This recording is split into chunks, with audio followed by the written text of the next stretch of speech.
Boa noite. Estava fazendo uma reflexão agora. Você imagina como poderosa é a imaginação e a criatividade humana?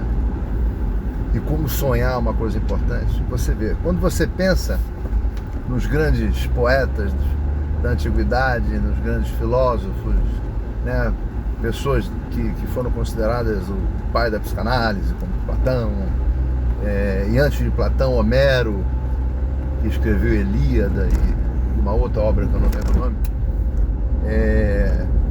Cristo, né, Sócrates. Se você parar para pensar, Platão, Homero foi 300, 200, 400 anos antes de Cristo, e naquela época muitos não escreviam nada. A oratória era uma coisa muito forte, né? As pessoas falavam, paravam nos lugares como se fosse um botequim, aquele papo de botequim, de uma forma mais intelectualizada, né? Que as pessoas trocavam ideia, discutiam questões, pensamentos e tal. E assim ia indo, de boca em boca, e muitas coisas provavelmente mudaram versões, etc e tal, e lá na frente se afunilaram outra vez e chegaram ao senso comum.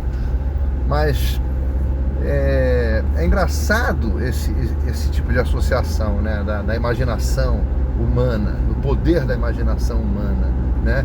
Homero, muita gente não sabe nem se existiu ele fisicamente como homem.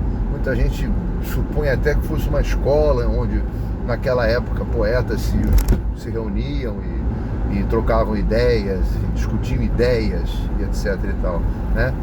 Sócrates não escreveu nada, né? Platão escreveu Sócrates, mas Sócrates mesmo não escreveu nada, ficou sempre na oratória e foi muito criticado, inclusive foi assassinado, foi morto, né? Acabou que com 70 e poucos anos tomou veneno e mataram o cara, porque existia dentro desse conceito até o ensino da filosofia e da poesia para os filhos, né, da autarquia grega, aquelas coisas todas, e Sócrates não cobrava, né? Como ele foi o criador daquela frase, né, tudo que eu sei que nada sei, ele pensa, pô, se eu não sei nada, eu vou cobrar para quê? Eu quero é discutir ideias, trocar pensamentos, etc e tal. Então não cobrava. Isso de uma certa forma deve ter criado um constrangimento danado lá naquela época, e acabou que ele foi condenado à morte, né? E tomou veneno. Platão até quis dar moral a ele, pagar a fiança para ele, mas ele não quis e preferiu morrer mesmo com as ideias dele. E preferiu morrer sem saber de nada, mas ao mesmo tempo sabendo de tudo, do que ser afiançado, né, por Platão. Então você vê, Sócrates não escreveu nada, Homero também não escreveu nada, Cristo também não escreveu nada, e o tempo dessas coisas são muito longos, né? Então você vê, Homero, Platão, Sócrates vieram antes de Cristo, né?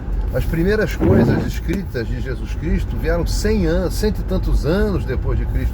Então, se você pensar quem é mais, de todos, quem mais tem evidências, é Cristo, que tem relatos dele mais próximos do que eu falo, 100 anos, né? Então, estou falando disso tudo para dizer o seguinte: o que vale é o poder da crença, da imaginação e da índole de cada um, né? O que cada palavra representa para cada um, porque isso que é uma coisa importante, né?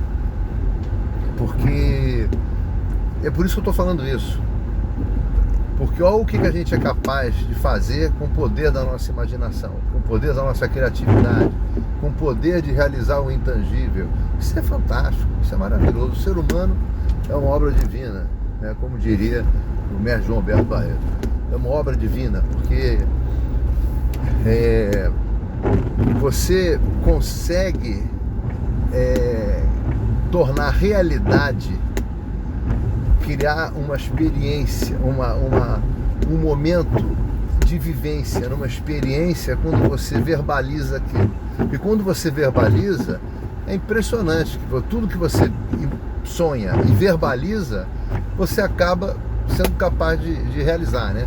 Você vê que tem coisa nesses filmes que a gente vê hoje, Jornada nas Estrelas, as coisas todas, que a gente via nos anos 60, 50, né, o Jackson, né, que era totalmente impossível de ser viável. E hoje é 100% viável. Tudo, a tecnologia toda que acontecia naquela época é viável. Por quê? Porque acreditaram numa história criada na mente de alguém, né?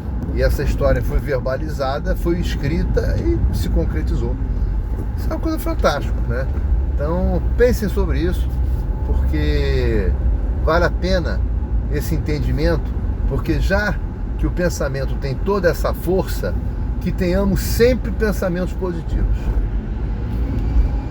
né? Que a gente sempre tenha, independente da adversidade, que a gente tenha sempre esse entendimento da importância de você ter um pensamento positivo, que isso vai fazer a diferença em tudo. Nas minhas aulas aqui, quando eu vou mostrar alguma posição, uma solução, né, que eu gosto de chamar de solução, eu falo sempre para meus alunos: pense no que você está falando biomecanicamente, tenha um entendimento do processo de ponto de apoio, alavanca, velocidade e força, mas já imagine o resultado realizado, né? Eu vou preparar para pegar um braço, vou preparar para pegar um estrangulamento, alguma coisa, eu me preparo, eu ponho a minha postura correta, mas eu já imagino o meu adversário finalizado. Então, o poder que nós temos da mente, né, é uma coisa assim impressionante. Então, tenham pensamentos positivos, ok? Sempre. Tchau. Agora eu vou dar aula. Abraço.